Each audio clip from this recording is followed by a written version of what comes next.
Hello প্রিয় ছাত্রছাত্রীরা, তোমাদের এআই নলেজ স্ট্রিম চ্যানেলে স্বাগত। আজকের আলোচনার বিষয় হচ্ছে অষ্টম শ্রেণীর ইতিহাসের নবম অধ্যায়, ভারতীয় সংবিধান, গণতন্ত্রের কাঠামো ও জনগণের অধিকার। এই অধ্যায়ের আমরা আজকে 1 মার্কের প্রশ্ন উত্তরগুলো আলোচনা করব। আলোচনা করার পূর্বে আমি তোমাদেরকে অনুরোধ করব, যারা যারা চ্যানেলটিকে সাবস্ক্রাইব করনি তারা অবশ্যই চ্যানেলটিকে সাবস্ক্রাইব করে দেবে, তাহলে তোমাদের পরবর্তী ভিডিওগুলো পেতে সুবিধা হবে। এবং তো চলো শুরু করা যাক। প্রথম প্রশ্ন হচ্ছে, ভারত কবে স্বাধীন হয়? উত্তর 1947 খ্রিস্টাব্দের 15ই আগস্ট। 2 নম্বর প্রশ্ন, ভারতীয় সংবিধান কবে গণপরিষদে গৃহীত হয়? উত্তর 1949 খ্রিস্টাব্দের 26শে নভেম্বর। 3 নম্বর প্রশ্ন, ভারতের সংবিধান কবে কার্যকর হয়? উত্তর 1950 খ্রিস্টাব্দের 26শে জানুয়ারি। 4 নম্বর প্রশ্ন, প্রজাতন্ত্র দিবস কবে প্রথম পালন করা হয়? উত্তর 1950 খ্রিস্টাব্দের 26শে জানুয়ারি। 5 নম্বর প্রশ্ন, ভারতে কবে গণপরিষদ গঠিত হয়? উত্তর 1946 খ্রিস্টাব্দের জুলাই মাসে। 6 নম্বর প্রশ্ন, ভারতের গণপরিষদের স্থায়ী সভাপতি কে ছিলেন? উত্তর ডক্টর রাজেন্দ্র প্রসাদ। 7 নম্বর প্রশ্ন, কবে থেকে ভারতকে সাধারণতন্ত্র দেশ বলে ঘোষণা করা হয়? উত্তর 1950 খ্রিস্টাব্দের 26শে জানুয়ারি থেকে। 7 নম্বর প্রশ্ন, ভারতের সংবিধানের 42তম সংশোধন কত সালে হয়েছিল? উত্তর 1976 খ্রিস্টাব্দে। 9 নম্বর প্রশ্ন, ভারতের রাষ্ট্রের প্রধানকে কি বলা হয়? উত্তর রাষ্ট্রপতি। 10 নম্বর প্রশ্ন, ভারতের রাষ্ট্রপতি কত বছরের জন্য নির্বাচিত হন? উত্তর 5 বছরের জন্য। 11 নম্বর প্রশ্ন, ভারতের রাষ্ট্রপতি হতে গেলে কমপক্ষে কত বছর বয়স্ক হতে হবে? উত্তর 35 বছর। 12 নম্বর প্রশ্ন, স্বাধীন ভারতের প্রথম রাষ্ট্রপতি কে ছিলেন? উত্তর ডক্টর রাজেন্দ্র প্রসাদ। 13 নম্বর প্রশ্ন, ভারতের রাজ্যসভায় কে সভাপতিত্ব করেন? উত্তর উপরাষ্ট্রপতি। 14 নম্বর প্রশ্ন, ভারতের উপরাষ্ট্রপতির কার্যকাল সাধারণত কত বছর? উত্তর 5 বছর। 15 নম্বর প্রশ্ন, উপরাষ্ট্রপতি হওয়ার জন্য কমপক্ষে কত বছর বয়স প্রয়োজনীয়? উত্তর 35 বছর। 16 নম্বর প্রশ্ন, স্বাধীন ভারতের প্রথম উপরাষ্ট্রপতি কে ছিলেন? উত্তর ডক্টর সর্বপল্লী রাধাকৃষ্ণান। 17 নম্বর প্রশ্ন, ভারতের সংবিধানের প্রধান রূপকার কে ছিলেন? উত্তর ডক্টর বি.আর. আম্বেদকর। 18 নম্বর প্রশ্ন, ভারতীয় সংবিধানের বিবেক বা আত্মা কাকে বলা হয়? উত্তর সংবিধানের প্রস্তাবকে। 19 নম্বর প্রশ্ন, বিশ্বের সবথেকে বড় সংবিধান কোন দেশের? উত্তর ভারতের। 20 নম্বর প্রশ্ন, রাজ্যসভায় কতজন সদস্য থাকে? উত্তর 20 জন। 21 নম্বর প্রশ্ন, রাজ্যসভার সদস্য হতে গেলে কত বছর বয়স্ক হতে হবে? উত্তর 30 বছর। 22 নম্বর প্রশ্ন, রাজ্যসভার সদস্যরা কত বছরের জন্য নির্বাচিত হন? উত্তর 6 বছরের জন্য।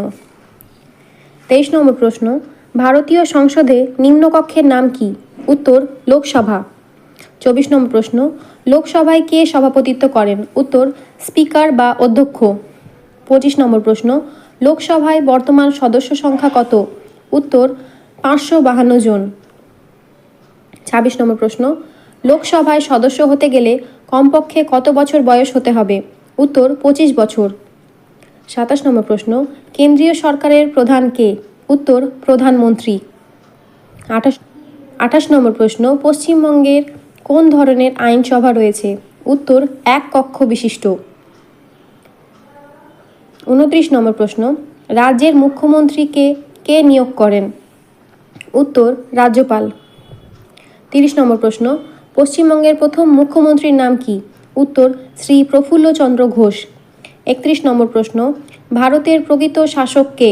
উত্তর প্রধানমন্ত্রী। 32 নম্বর প্রশ্ন, পশ্চিমবঙ্গে কবে বিধান পরিষদ বিলুপ্ত করা হয়? উত্তর 1969 খ্রিস্টাব্দে। 33 নম্বর প্রশ্ন, প্রতিটি রাজ্যের মন্ত্রিসভার প্রধান কে? উত্তর মুখ্যমন্ত্রী। 34 নম্বর প্রশ্ন, পশ্চিমবঙ্গের স্থানীয় স্বায়ত্তশাসন ব্যবস্থা কয় ভাগে বিভক্ত ও কী কী? উত্তর 2 ভাগে, যথা 1 গ্রামীণ ও 2 পৌর। 35 নম্বর প্রশ্ন, গ্রামীণ স্বায়ত্তশাসন ব্যবস্থা কী নামে পরিচিত? উত্তর, পঞ্চায়েত ব্যবস্থা নামে। 36 নম্বর প্রশ্ন, পঞ্চায়েত ব্যবস্থায় সবচেয়ে নিচের স্তরের নাম কি? উত্তর, গ্রাম পঞ্চায়েত। 37 নম্বর প্রশ্ন, গ্রাম পঞ্চায়েতের কার্যকর সময় কত বছর? উত্তর, 5 বছর। 38 নম্বর প্রশ্ন, গ্রাম পঞ্চায়েতের সভায় কে সভাপতিত্ব করেন? উত্তর, গ্রাম প্রধান। 39 নম্বর প্রশ্ন, পশ্চিমবঙ্গের পঞ্চায়েত ব্যবস্থার দ্বিতীয় স্তরের নাম কি? উত্তর, পঞ্চায়েত সমিতি। 40 নম্বর প্রশ্ন, ব্লক কি নিয়ে গঠিত হয়? উত্তর, কতগুলি গ্রাম নিয়ে। 41 নম্বর প্রশ্ন, পঞ্চায়েত সমিতির কার্যকলাপ নিয়োগ কত বছর? উত্তর, 5 বছর। 42 নম্বর প্রশ্ন, পশ্চিমবঙ্গের কোন কোন জেলায় জেলা পরিষদ নেই? উত্তর, কলকাতা ও দার্জিলিং জেলায়। 43 নম্বর প্রশ্ন, পৌরসভার সদস্যদের কি বলা হয়? উত্তর, কাউন্সিলর। 44 নম্বর প্রশ্ন, জেলা পরিষদের সভায় কে সভাপতিত্ব করেন? এখানে প্রশ্নটা ভুল আছে, তোমরা ঠিক করে লিখে নিও। জেলা পরিষদের সভায় কে সভাপতিত্ব করেন? উত্তর, সভাধিপতি। 45 নম্বর প্রশ্ন, পৌর এলাকার নির্বাচিত কাউন্সিলরদের পরিষদকে কি বলে? উত্তর, পৌরসভা। 46, কে কবে ভারতে পৌর শাসন ব্যবস্থা চালু করেন? উত্তর, 1882 খ্রিস্টাব্দে লর্ড রিপন। 47 নম্বর প্রশ্ন, কবে ভারতে নারী ও পুরুষের সমান অধিকারের ঘোষণা করা হয়? উত্তর, 2005 সালে।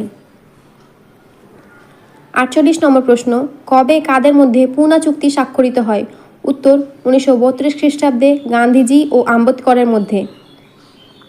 49 নম্বর প্রশ্ন, গান্ধীজি দলিতদের কি নাম দেন? উত্তর, হরিজন। 50 নম্বর প্রশ্ন, হরিজন কথার অর্থ কী? উত্তর, ঈশ্বরের সন্তান। 51 নম্বর প্রশ্ন, হরিজন পত্রিকা কে প্রকাশ করেন? উত্তর, গান্ধীজি।